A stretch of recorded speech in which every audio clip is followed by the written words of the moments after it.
ಸ ಈಗ ಒಬ್ಬರು ಮನೆಗೆ ಬರ್ತಾ ಇದ್ದೀನಿ. ಸೊ ಈಗ ಬಿಗ್ ಬಾಸಲ್ಲಿ ಹವಾ ಹೇಗಿದೆ ಅಂತ ಎಲ್ಲರಿಗೂ ಗೊತ್ತಿದೆ, ಕನ್ನಡ ಬಿಗ್ ಬಾಸ್ದು.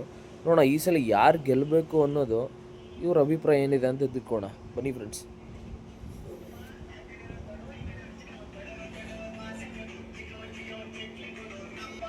ಇಲ್ಲಿ ನೋಡಿದಾಗೆ ಇಲ್ಲೊಬ್ರು ಮಲ್ಕೊಂಡಿದ್ದಾರೆ, ಕೇಳೋಣ ಇವ್ರನ್ನ. Hello hello sir. ಸರ್ ನಾವು ಬಿಗ್ ಬಾಸ್ ಕಡೆಯಿಂದ ನಮ್ಮದು ಸಣ್ಣ ಚಾನಲ್ ಇದೆ, ಯೂಟ್ಯೂಬ್ ಚಾನಲು ಬಿ ಲೇಜಿ ಗೋ ಕ್ರೇಜಿ ಅಂತ.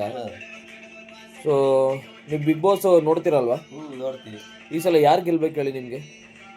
ಯಾರು ಬೇಕಾದ್ರೆ ಗೆಲ್ಲಿ, ಗಿಲ್ಲಿ ಮಾತ್ರ ಗೆಲ್ಬಾರ್ದು.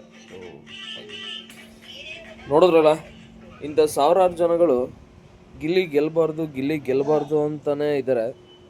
ಆದರೆ ನಿಮ್ಮೆಲ್ರಿಗೂ ಗೊತ್ತು ಈ ಸಲ ಬಿಗ್ ಬಾಸ್ ಗೆಲ್ಲೋದು ಗಿಲ್ಲಿ ಮಾತ್ರ ಅಂತ. ಏಕೆ ಅಂದರೆ ನೆನ್ನೆ ಪ್ರೊಮೋದಲ್ಲಿ ನೀವು ನೋಡಿದಾಗೆ ಒಬ್ಬ ಕ್ಯಾಪ್ಟನ್ನು ಹೇಗೆ ಕೆಲಸ ಮಾಡಬೇಕು, ಗಿಲ್ಲಿ ಆ ಕೆಲಸ ಮಾಡ್ತಾ ಇಲ್ಲ, ಎಲ್ಲರ ಹತ್ರನೂ ಕೆಲಸ ಮಾಡಿಸ್ತಾ ಇದ್ದಾನೆ ಅಂತ ಎಲ್ಲರೂ ಹೇಳ್ತಾಯಿದ್ರು. ಕಿಚ್ಚ ಸುದೀಪ್ ಅವರು ಅದ್ರ ಬಗ್ಗೆ ಒಂದು ಕ್ಲಾರಿಟಿ ಕೊಟ್ಟಿದ್ದಾರೆ. ಒಬ್ಬ ಕ್ಯಾಪ್ಟನ್ ಆದವನು ಅನ್ನೋದಕ್ಕಿಂತ ಕನ್ನಡದ ಬಿಗ್ ಬಾಸಲ್ಲಿ, ಎಸ್ಪೆಷಲಿ ಬಿಗ್ ಬಾಸಲ್ಲಿ ಯಾವ ಥರ ಇರಬೇಕು ಅನ್ನೋದು ಗಿಲ್ಲಿಗೆ ಮಾತ್ರ ಗೊತ್ತಿದೆ.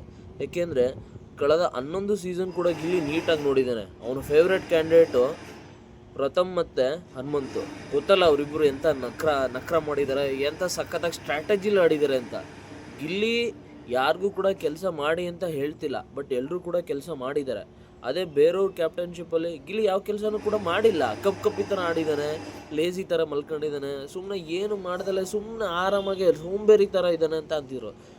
ಅಶ್ವಿನಿ ಗೌಡ ಅವರು ಇದ್ರ ಬಗ್ಗೆ ತುಂಬಾ ಮಾತಾಡಿದ್ದಾರೆ. ಅವ್ನು ಕೆಟ್ಟದಾಗ ಬೈದರು, ಎಲ್ಲ ಮಾಡಿದ್ರು. ಬಟ್ ಕಿಚ್ಚ ಸುದೀಪ್ ಅವ್ರು ಹೇಳಿದೊಂದೇ, ಗಿಲ್ಲಿಗೆ ಸ್ಟ್ರ್ಯಾಟಜಿ ಗೊತ್ತಿದೆ, ಹೇಗೆ ಗೆಲ್ಲಬೇಕು, ಹೇಗೆ ಆಡಬೇಕು ಅಂತ.